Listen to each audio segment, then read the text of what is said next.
मोहम्मद शानवाज और आप लोग देख रहे हैं हमारे चैनल ओरो स्टडी। दोस्तों आज हम लोग फिजिक्स सब्सिडरी में एक और मोस्ट इंपॉर्टेंट क्वेश्चन देखने वाले हैं।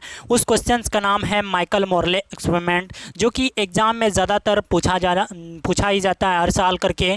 तो चलिए इसको पहले देख लेते हैं कि क्वेश्चन किस टाइप का पूछा जाता है एग्ज़ाम में माइकल मोरले से रिलेटेड। सबसे पहले हम लोग क्वेश्चन को देख लेते हैं।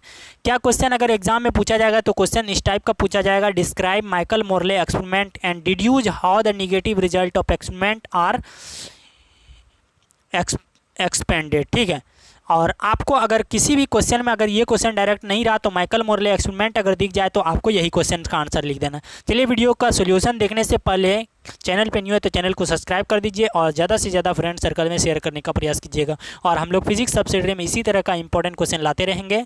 तो चलिए और हम लोग देख लेते हैं सबसे पहले इसके सॉल्यूशंस को, उसके बाद बातचीत करेंगे आपसे। ठीक है, according to the Huygens theory a medium of available to every plane in our universe, ठीक है, in static condition which is known as either।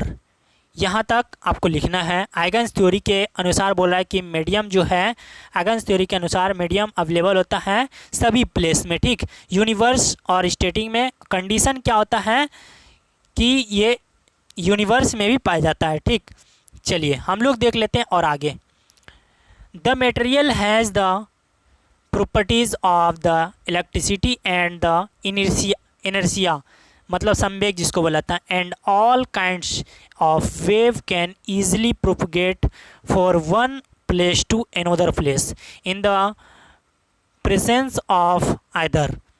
In this experiment we have to determine, ठीक, डिटरमाइन जो करता है experiment को, either यहाँ से समझना है हमको, आइदर इज़ नॉट अवेलेबल या our universe as static spam to reference में हम लोग इसका यूनिवर्स और स्टैटिक स्पैम को देखेंगे। ठीक, चलिए सबसे पहले अबाउट एपर्चर को देख लेते हैं, इसके फिगर्स को देख लेते हैं, जूम करके दिखा देते हैं। स्क्रीनशॉट ले लीजिए, चलिए स्क्रीनशॉट ले लीजिए इसका, उसके बाद हम लोग जूम आउट हटाते हैं।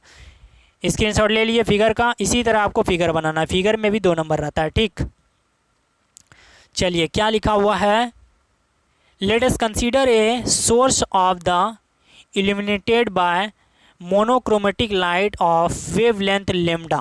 लेमडा को वेवलेंथ बोला जाता है।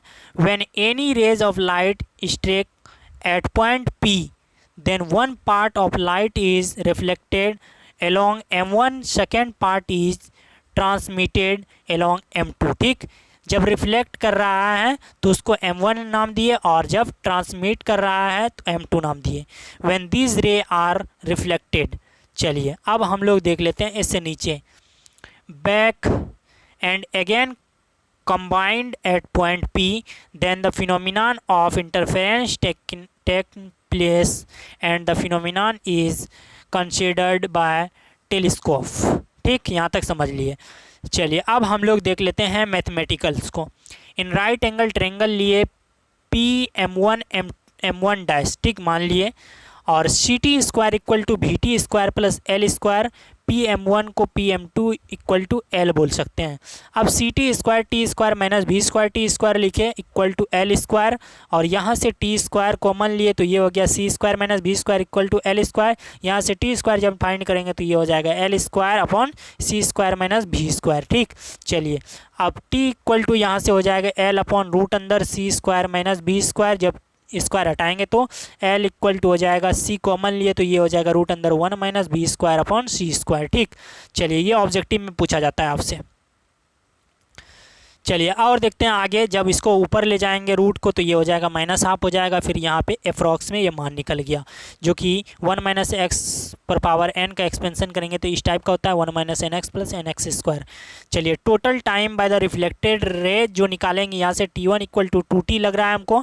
T1 यहाँ से निकालेंगे तो 2L upon C into 1 plus B square upon 2C square हो जाएगा। फर्स्ट इक्वेशन इसको मान लेना है। ठीक, चलिए और देखते हैं आगे हम लोग।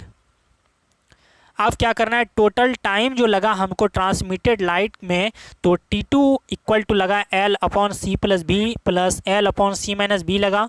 अब T2 यहाँ से जो निकलेगा L into 1 upon C plus B plus 1 upon C minus B, इसको हम लोग सॉल्व कर लेना है और फाइनली हम लोग का सेकेंड इक्वेशन यहाँ से आ जाएगा T2 इक्वल टू ये आ जाएगा अप्रॉक्स में आ जाएगा 2L upon C into 1 plus B square सी स्क्वायर अप्रॉक्स में मान लेना है। ठीक, चलिए यहाँ से आप डिफरेंस हमको निकालना है between the reflected and transmitted रे। जो निकाले रिफ्लेक्टेड रे और ट्रांसमिटेड रे निकाले, इसमें डिफरेंस निकालना है, तो इसको डेल्टा टी बोलते हैं, equal to T2 minus T1, delta T equal to reflected का रख देंगे मान और उसमें घटा देंगे, माइनस कर देंगे ट्रांसमिटेड। तो फाइनली मेरा ये होते जाएगा, यहाँ से डेल्टा टी मेरा निकलेगा LB square upon C cube निकलेगा यहाँ से मेरा यहाँ तक। और चलिए देखते हैं और आगे देखते हैं नीचे। अब यहाँ से पार्ट डिफरेंस निकाल लेते हैं हम लोग रे का, तो delta x equal to C into delta T हो जाएगा। यहाँ से डेल्टा एक्स इक्वल टू हो जाएगा सी इंटू डेल्टा टी का मान निकला ये निकला, तो यहाँ से हो जाएगा delta x equal to LB square upon C cube, third equation इसको मान लेंगे। ठीक, चलिए अब ब्राइट फ्रिंज के लिए निकालते हैं हम लोग, delta x equal to m lambda हो जाएगा, इसको 4 इक्वेशन मान लेते हैं। चलिए इसका कंबाइन करते हैं, आप 3 इक्वेशन और 4th इक्वेशन को कंबाइन करते हैं, तो एम लेमडा निकला 4th इक्वेशन और थर्ड इक्वेशन निकला LB square upon C square, यहाँ से एम निकल जाएगा LB स्क्वायर अपॉन सी लेमडा, जो कि बहुत ज़्यादा इंपॉर्टेंट है, ये ऑब्जेक्टिव में पूछा जाता है। चलिए और देख लेते हैं हम लोग आगे। इन माइकल मोरले एक्सपेरिमेंट के लिए अब यहाँ से ये निकालेंगे, तो L इक्वल टू अगर एग्जाम्पल के तौर पर यहाँ पे ले रहे हैं M, L इक्वल टू अगर 11 M लेते हैं, B इक्वल टू 3 गुना 10⁻4 मीटर पर सेकंड लेते हैं, लेमडा इक्वल टू 5500 एंगस्ट्रॉम लेते हैं, यानी मीटर में अगर लिखेंगे तो 5.5 गुना 10⁻⁻7 हो जाएगा। यहाँ से M अगर निकालेंगे तो इसमें मान पुट करेंगे, M लगभग मेरा 0.2 आ जाएगा यहाँ से। ठीक, in the proof there note क्या लिखे हैं, available for frame of reference our universe. ठीक है, 0.2 निकला मेरा एग्जाम्पल के तौर पर।